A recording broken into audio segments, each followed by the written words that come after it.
Hi everybody, I'm Stacy Henderson. I'm the CEO of Keep.com, and we are so happy that you're joining us today because we are kicking off Women's History Month, and we have a special series, Style and Grit, How to Get the Job You Want. And I cannot think of a better person to kick off this series with than my friend Aliza Licht. If you don't know who she is the author of the book Leave Your Mark that we will talk about today. She also is the EVP of Brand Marketing and Communications at Aliza and Olivia. And of course, she is a fashion executive and icon in the industry. And so I cannot think again of a better person to start this off with. She's hardworking, she's no nonsense, and just really smart. So thank you so much. Thank you. I feel the same way about you. Well, thank you. And so we're going to keep this super casual day, but ladies, get your pencils and papers or whatever you take notes on, because Aliza will be able to give you some things that you can walk away with today. So should we get started? Sure. Okay, fantastic. So tell us about your journey. How did you get started? Tell us first a bit about yourself. Sure. And then about your journey to where you are now. So I mapped out my entire career, start to finish. Definitely did not. I went to school thinking I was going to be a plastic surgeon. Oh. I majored in neurobiology and physiology. Totally useful now. And I decided, junior year that I did not want to be a doctor. And I broke the news to my parents, and they said, well, what do you want to do? I said, I want to work in fashion. I've always loved fashion. And I said, I want to work for a fashion magazine. Wow. So when everyone went to Europe after college, I decided I was going to buckle down and get an internship, and I got one at Harper's Bazaar. Oh, really? Liz Dilberis was editor-in-chief, and started my career on the magazine side of the business. And then moved over to Marie Claire magazine in the late 90s. and wow. Worked for Glenda Bailey there. Okay. And then, at the time in the industry when people held these editor positions, people were in the roles for like 7 years, 8 Yep. years, 9 years, Yep. 10 years. And there was like one at each magazine. Yep. Like if you were in accessories, which I was, there was one accessories director. So it just didn't seem that there was any way for me to get promoted, and I felt like I had sort of outgrown it. So I said, hey, I speak to these PR people all day long. Yep. I know who I like to work with. I know who sucks. And I was sort of like, I think I can do that side of the business. Yeah. And a job opened up at DKNY, and I got it, and I sort of grew my career there for 17 years. So wait, at DKNY, what was your title when you started? My title was PR accessories coordinator or assistant coordinator. It was like the lowest life form on the totem pole. Well, and then you were there for 17 years? Yes. Oh, wow. Yes. And then after DKNY? After DKNY, I took 10 months off to consult. Yep. Take a breather, launch my book, Yes. and then I accepted a new role at Aliza and Olivia, doing brand marketing and communications, which has been great. Fantastic, great. So some great power brands, super cool. I didn't know all that. So why fashion? I know you said that the pre-med thing probably wasn't for you, but what was it about fashion that really, because you hear great things and sometimes some scary things about fashion. Well, first of all, I grew up at a time where, not to sound like a dinosaur, but I grew up at a time where, your guidance counselors in high school were like, okay, so do you want to be a doctor, a teacher, a lawyer? I know. And there were no creative jobs whatsoever. I know. So I literally grew up with my wallpaper as magazine spreads. Yep. My back door was covered in literally every fashion magazine cover from Vogue and L&W. In fact, my favorite magazine cover was styled by Carlene Cerf de Duzil, who I ended up working for at Marie Claire. So it was full circle. So growing up, I was like, I love fashion. I just didn't know it was a job. Yeah. No one told me it was a job. And this is something that's super important because a lot of people don't know. I didn't know this, and I grew up in the Midwest, and it wasn't until later that I found out that these jobs existed. I guess you think magazines just magically appear on your doorstep. Yes. And I did, actually. You don't realize like the manpower or the woman power that goes behind that. So that's super cool. Yeah. Super cool. And so tell me really quickly, I know that you've had a very long career. You are an author of a book. You've done so many great things. I want to talk about those moments where you were so proud of yourself about something that you set out to do, you accomplished it, and you were like, wow, I can't believe I did it, but now that I did it, I made that bold move and it really worked out. To be honest, it was really, I mean, aside from, career highs and lows, it was really the book, because the book was not my idea. The book was pitched to me by an editor at Grand Central, and I said no, because You said no? I said no because I was petrified. I didn't think I would have anything to write about. I didn't know if anyone would read it, which what's sadder than a book that no one reads. And I was completely freaked by the concept. So wait, so who convinced you then to do this? Because I didn't know that you were petrified. I never knew that. She was really clever. Her name is Amanda Englander, and she like spoon fed it to me. She's like, with nonfiction, you just have to write a proposal. And I'm like, no, I didn't know that. That's great. Thanks anyway. No thanks. And she just, baby stepped me through it. And then I finally one day wrote like 2 pages and I sent it to her, and she hands it back with like red markings. And I'm like, oh my God, I'm in school and I'm being corrected right now. And she was like, can you just make these changes and send it back? And I was like, I see what you're doing here. I see what you're doing. You're shaping my proposal. Little by little, yeah. And then I decided, and I think this is a great life lesson too, and it was for me, I have to do it because I am scared. Yep. So I made myself do it because I was scared. That's so interesting, this scary effect, because I always talk to women and I'm always asking, why aren't you doing this? And it's that fear factor. Yeah. But my philosophy in life with careers and jobs, and I'm glad you did this, you mentioned that, is that someone once told me to do something, you have to do something, especially with your career, your personal brand, that makes you afraid. Yes. Because those are sometimes some of the best things that you could do. Yeah. Because you gain confidence, and you just like look back and say, wow, what if I would not have done that? 100%. And I think that is, you have to push yourself past where you're comfortable, or else it's not change. Absolutely. Right? Absolutely. Great. So we talked about that. So tell us about one of the questions. Thank you, followers, all the followers that sent questions. I hope you guys continue to send questions throughout our series. But one question that I saw time and time again was the importance of mentors. And I want you to talk about that. And I also know that one of your mentors is Patty Cohen, yes. who we love. And I love actually, it's so nice to actually read your book. And then because I met Patty. Yes. Well, sidebar, I met Aliza years ago. Yeah, I don't even remember what year that was. It was years ago. I was interviewing, so I have to tell the story. Yeah, tell the story, This is of how I met course. Patty. I was interviewing for a job at DKNY. Just got to New York. And I'm sitting there, interview mode, very professional. I don't remember what I was wearing, but I'm sure I was trying to just be very professional. I think at that point I'd been in the office for 2 or 3 hours. So Aliza walks in. They called Aliza, so I guess that meant I passed some test. and so Aliza walks in, and this is what I love about her. She walks in, she looks at me, looks at my resume. She asked me 2 questions and said, yeah, you're charismatic and all, and I see that you have the style, but can you really do this job? Because you're cute and all. And I was like, oh my God, I love her. And the fact that you were just so real in that interview, I loved her. But at that time, that's when I met Patty. And even seeing you guys together and see you 2 women together, and that warmth was just so amazing. So so the question is, going back to the question about mentors, did you go up to Patty or say, could you be my mentor? No. How did that happen? Give some advice to our followers. So Patty, just background, Patty was the first employee that Donna Karen ever hired. They met on a tennis court in Fire Island. And she was like the matriarch of the company. She really Donna's right hand. And when I was, a coordinator, she was, in the lofty ivory tower, and I, of course, worked, 85 levels underneath her. But as I grew up in my career there, I got closer and closer to that office.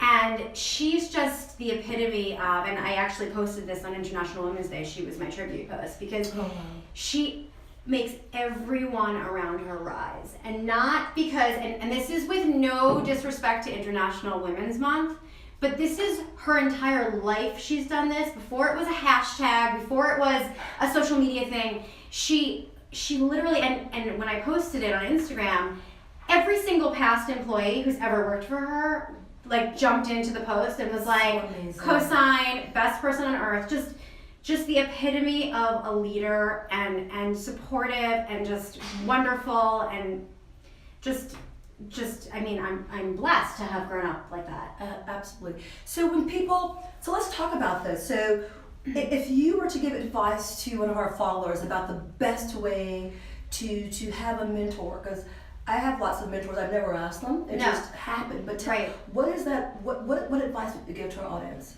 So I don't think that you say, "Can you be my mentor?" No.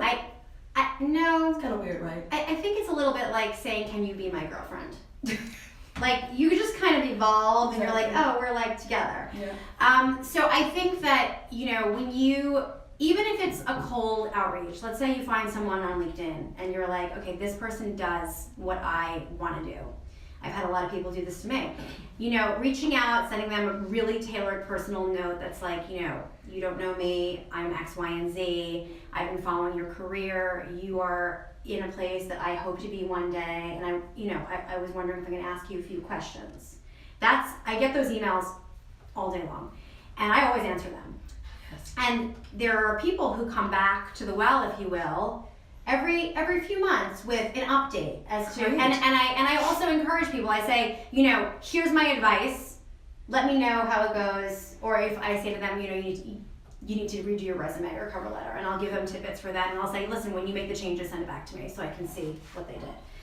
I mean, obviously this is a passion of mine, so I take the time to do it, but I think when you start to have that rapport, and you also are appreciative of the person's time. So I think no one has time for coffee. No one. Everyone can get their own coffee. No one needs anyone else's coffee, right? So that's number one. That's literally the reason why I wrote the book, because I don't have time for coffee. The second thing is, when you send a thank you note to that person after they've given you advice, or if they've made a connection for you, you've picked up on it and it's gone somewhere, remembering to go back to that person to thank them for making that introduction. So I think it's good graces, and I think it's manners, and I think that showing the person that you value the time and the advice, and that you're not just a taker. Yes. And that goes for, by the way, even in your entire career. Yep. But and then you start to build rapport with different people. I had someone call me yesterday that I worked with maybe 10 years at Donna Karen. Yep. Literally, his name showed up on my phone, and I'm like, Joe? Why is Joe calling me? Call me. He's like, hey, do you have 5 minutes? I literally haven't spoken to him in years. He's like, I really need your advice. And I actually really admired it, because I said to myself, God, I would feel so uncomfortable to do that, like I'm putting someone out, and then I realized, you know what? It's not an inconvenience, and it's okay. And you know what? It doesn't hurt to ask. I could not agree with that more. And I think that I know that sometimes the young ladies in my office, they're like, you're so generous with your time. But I think that, like you said, a couple things, it's not always a take. And I think the one thing that you said that was so interesting, the updating. Because sometimes it's not just about, hey, can you look at this? It's just, I remember people when they just may say, hey, Stacy, I just moved to Paris, got a job with X, Y, and Z. Hope you're well. Yep. And that for me is, in my opinion, a good way to build on something, just to keep me updated. Absolutely. Right? So, speaking of your career, I want to sort of talk about another question that we got from our audience is about difficult bosses. Mm-hmm. And we would love your advice on, I know the fashion industry has this thing about devil wears Prada. I have been very blessed to have some amazing bosses in my life. You have too, obviously. Yes. But time to time, there could be a difficult boss or two. How have you dealt with that, or what advice can you give to our followers? I think everything in context of the day. So I think just like you wake up every Monday morning, right? We're like, I work, I can't. Maybe not you, because you're always upbeat. But I think thinking about what could possibly be going on in that person's life, what added pressures are happening at that moment that they could be sort of lashing out in your direction when really there's something totally unrelated happening. Yep. So I think it's always good to have it in context. I think it's always good also to see sort of like on the DL if other people are also experiencing difficulties sometimes, because sometimes when it's like a department-wide thing or a company, different departments are feeling pressures from the same person, Yep. you can connect the dots and realize, okay, like today's obviously not a good day for this person, and we're all equal.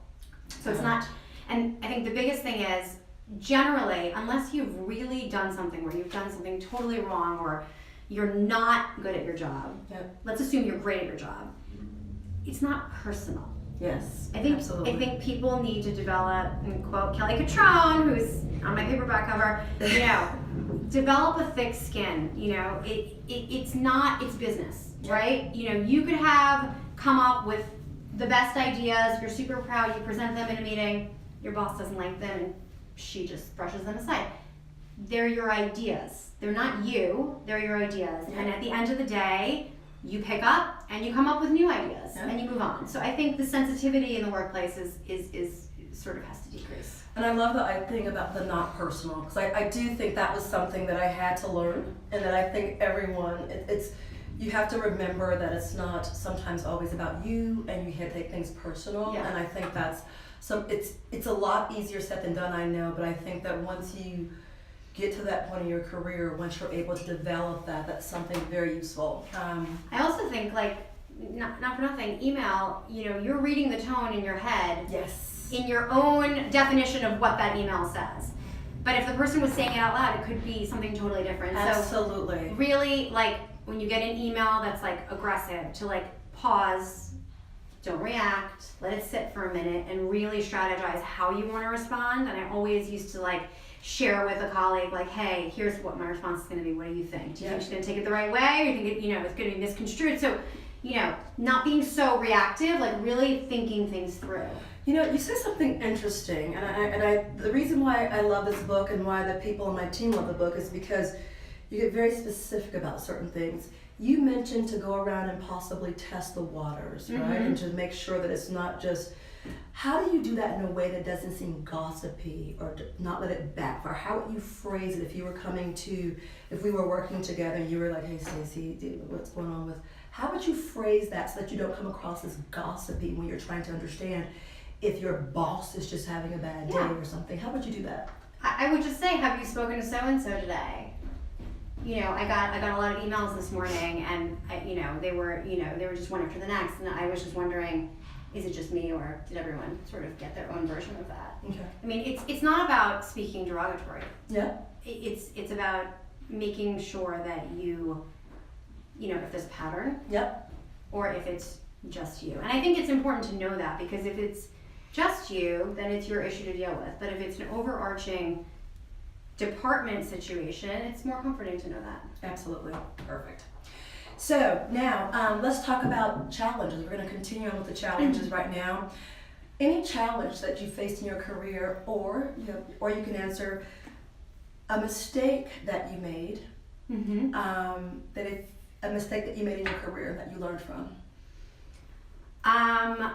I would say that there was an incident back in my magazine days where we had an editor's pick page where I was asked to contribute, and the title on my business card was Assistant Accessories Editor.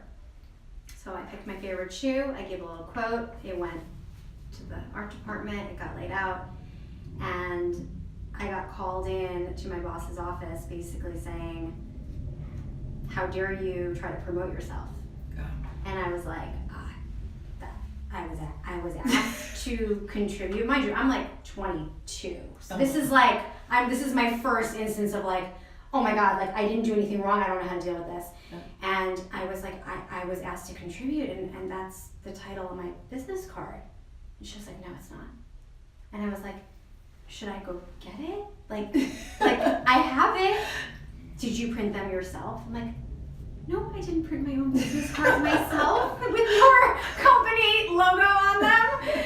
And you start to see, listen, fashion, Devil Wears Prada is a real movie in many respects, and there are, in any industry, it's not just fashion, there's irrational behavior, and you sort of have to take a deep breath and remember kind of your own standards for behavior. And I defended myself and I said that this is obviously a misunderstanding and I would never do that. And long story short, you know, when I left the company and I got promoted, you know, at Donna Karen years later, one of the first congratulations letters I had was from this person saying that she always knew that I would make it to director level. And I'm like, yeah, you kind of almost stopped me from doing that, but sure. But you know, oh, sorry, didn't mean to bang like that.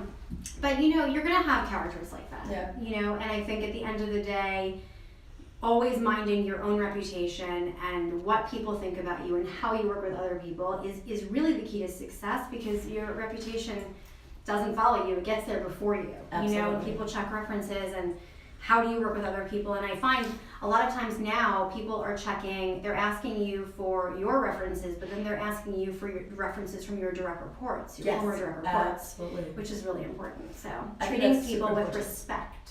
I think that is super important, and I also think it's so interesting when you talk about the reputation, and I think that sometimes people forget. I think especially earlier in their career, that a reputation is both in and outside of your company. Yes.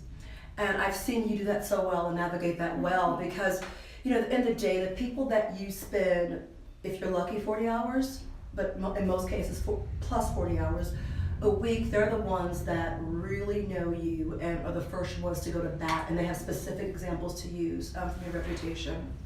So the next question, any sacrifices? Now before you answer this, I want to talk about sacrifices overall in your career, because I think a lot of times when people think of sacrifices, they think of women with children, right?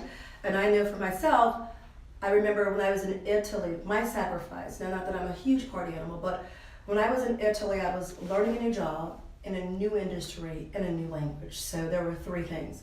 So I told myself for a whole year, as much as I wanted to go out for aperitivos and have Prosecco's, I'm not going to go out. I'm going to be at home. I'm going to stay in the bed. I'm going to be in bed by 10 o'clock, get a full night's sleep so I can perform. Because it's really difficult to do your job when you sound like a 2-year-old and when you can barely understand what people are saying. So that was my sacrifice early on in my career. So now later there are other sacrifices. So I would love to hear sacrifices both when you first started your career until like now.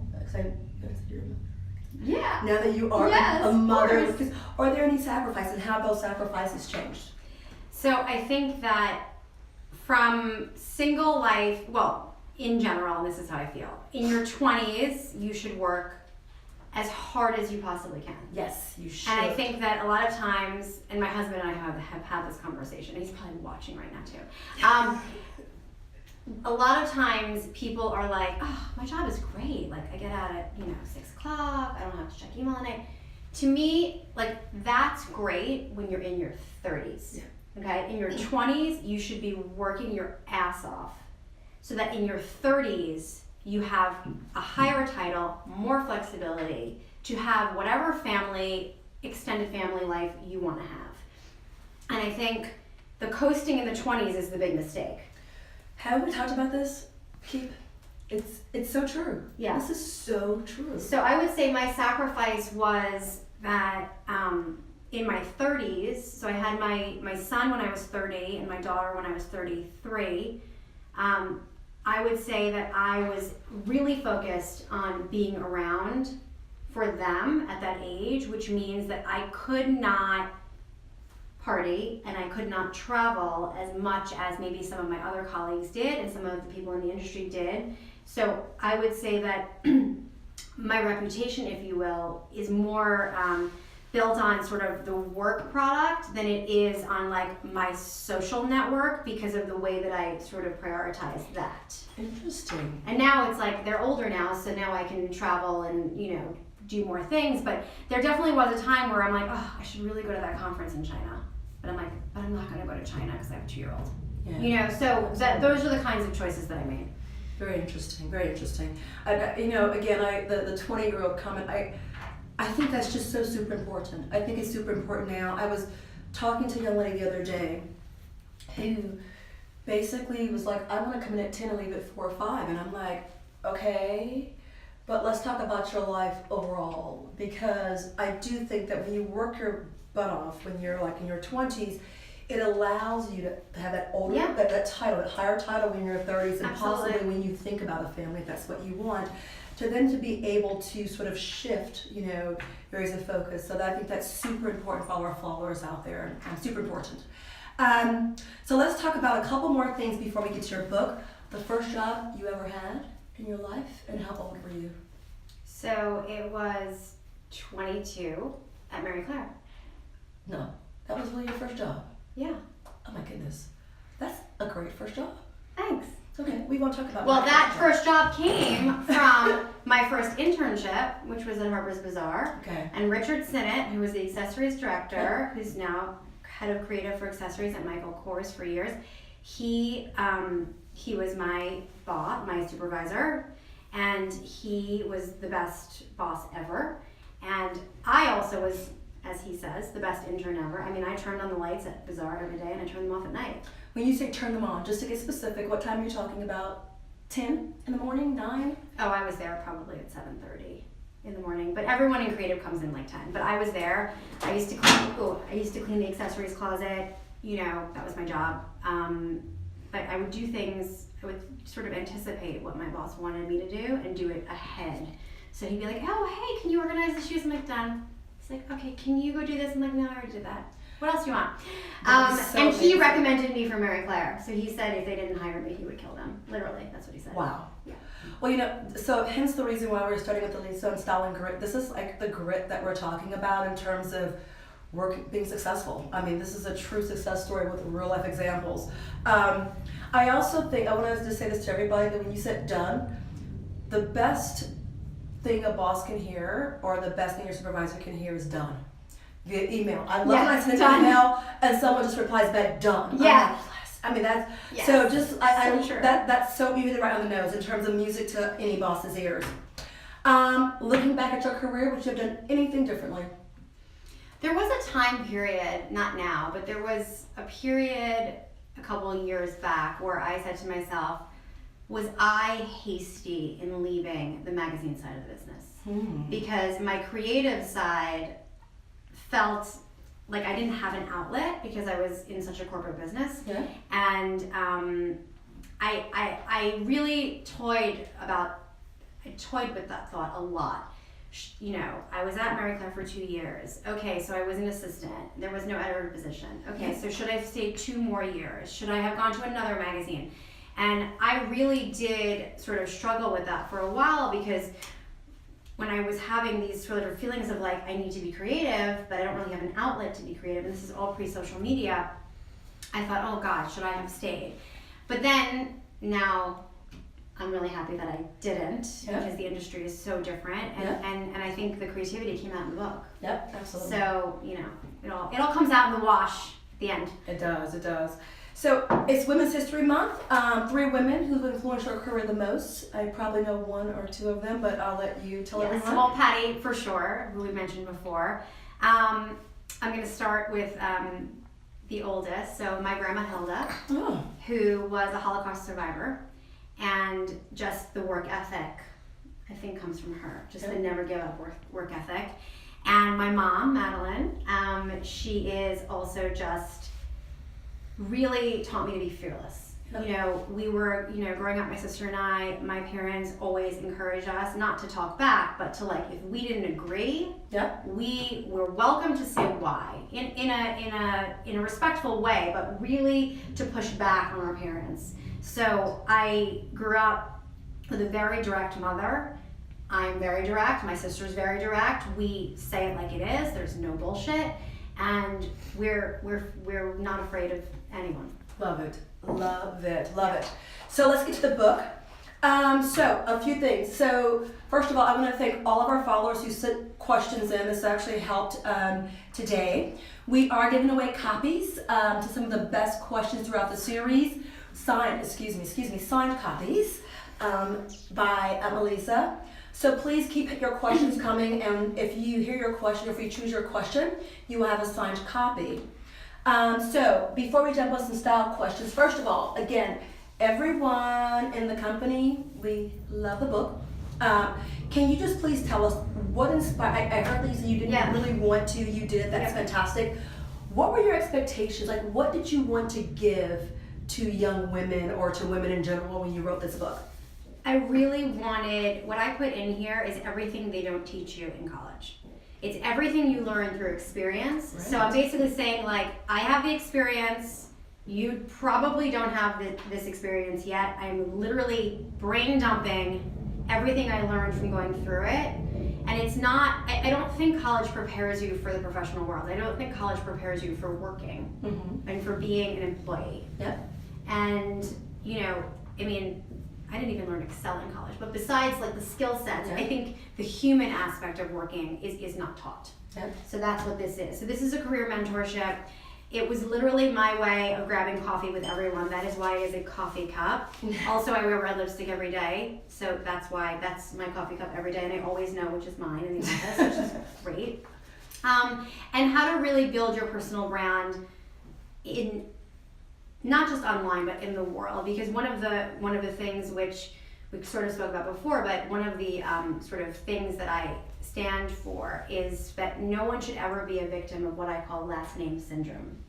And last name syndrome is that for many, many years, you know, I was Aliza from DKNY, or you're Stacy from Keep, or you're so-and-so from so-and-so. And you begin to lose your real last name and it gets replaced by your company's last name. Yes. And I think that in any industry, you move from company to company, and sometimes your company is very high status, and that's great. And then sometimes you maybe change jobs and your company is maybe not as status, and all of a sudden then your name is diminished. So I really want people to take away to build their personal brand on their real name, so that your reputation stands for you and not just where you're working at the time. That is so important. That is super important to know. So let's talk about this reputation and your personal brand, especially with social media. The question that we got from some of our followers: if I wanted to start off, and if I really wanted to, like, especially via social media, build a name for myself, my own personal brand, what is the best way to do that? How do I start? So I think it's a 360 plan. So the more that you repeat things, obviously the more that's your reputation. So first and foremost, I think that, let's say if you are someone who has a portfolio, or you're someone who is a writer, or you have, you know, clips of some of the work that you've done, I think it's very, very easy and it's free to build a personal website on Squarespace or Wix or whatever platform you want. That to me is your resume. And then you can also utilize Canva, C-A-N-V-A, which is one of my favorite graphic design sites. Also free, or if you need images, stock images for your site, it's like $1. Yep. So these are two tools that are easily accessible. And then I think it's about sort of writing your bio, you know, a little blurb, and consistently putting it in different places. So you have it on your website. Yep. You have a fully filled out LinkedIn profile with the same thing. You have an About Me page with the same thing. You have a Twitter with the same thing. You have an Instagram with the same thing. So Facebook, the same thing. So you start to really craft your online presence in a consistent way, so that no matter, because you know, the minute you hand in your resume, Google, what comes up, right? Yep. You want to comb through those profiles, your old pages from college that you've forgotten about. I mean, I had someone in my office, Danielle, who literally, it took her 2 years to get her MySpace passcode from, like, retrieved, so she could delete that page. I mean, it was like haunting her forever. And you go through your timelines before you interview anywhere, because there are things that you've said, there's things that you've posted, there's things that you don't even remember doing that could be taken out of context, that could be offensive, that could be controversial, that could be just a different opinion than the person who's looking to hire you has. So just that spring cleaning is really important. And I think just following people on social media that are important to your business. So if I'm a publicist, I follow reporters. You engage with those people. You track what they're saying. You understand the kinds of things they're speaking about. And really sort of creating sort of this fenced-in world in social where you're surrounding yourself with people who benefit your professional life from an educational standpoint. I mean, you can really self-educate on social, and then engage with them. Great. And it's also a great way to keep up with people. You know, you're not going to send, even people you know in your industry, you're not going to send them an email every day being like, hey, what's up? Yeah. So like their posts, share their content, you know, pop up in their feed, keep your name active. That's super, super great. And you know, it's so interesting because I think that out of all the questions we got, that was like, well, how do I start? Yeah. And I love, you said 360. Yeah, it's not about a lot of followers. Yes. That's I think what people get tripped up on. It's like, well, first of all, people are like, oh, I'm so scared of Twitter, I can't deal with it. It's like Twitter was one of the best networking things I've ever done. Ever. The introduction of this book is about Jenna Blackwell, who works at Olivia. Now she's my PR and celebrity manager. Worked for me 5 years at DKNY. How I met her was on Twitter. She was selling artificial turf in Austin, Texas, but had an amazing fashion blog, and we became Twitter friends. I read that. Yeah. That is, and so then you hired her? Yeah. Fantastic. So I've hired a lot of people from Twitter, a lot of interns too. Oh, great. So now you know. So, the last thing is, can you just tell me, I know you said people contact you all the time. Tell us about some of what happens and the comments that you get when people come and they say, oh my goodness, I read your book. It's helped me do X, Y, and Z. What effect has this book had on like people's lives? It's the best, it's the most satisfying, amazing thing because people have really landed jobs from it. People have, brushed up for interviews, and people are really gracious with the feedback. So, for me to be able, and I have, I have a Twitter moment where I just put them all in there. I just started this year because I forgot to do it the rest of the time. But just putting the feedback in, showing, that it has helped people, which was my goal, is amazing. And I think also it has become required reading in a lot of communications classes at universities across the country. Fantastic. Yeah. My goodness, and this was something that you were not going to do at first. I know. Isn't this amazing? Okay, so this is great. So we're going to end our section, keep as a shopping style. We're going to end it up on a style. Yes. And I've always admired your style, of course. Always super chic. I admire yours. Always want to thank you. I want to sort of talk about style in general. Let's talk about a few women, powerful women out there that you just admire their style. You just love when you can look at a magazine or turn on the computer and see them and you just know it's always going to be on point.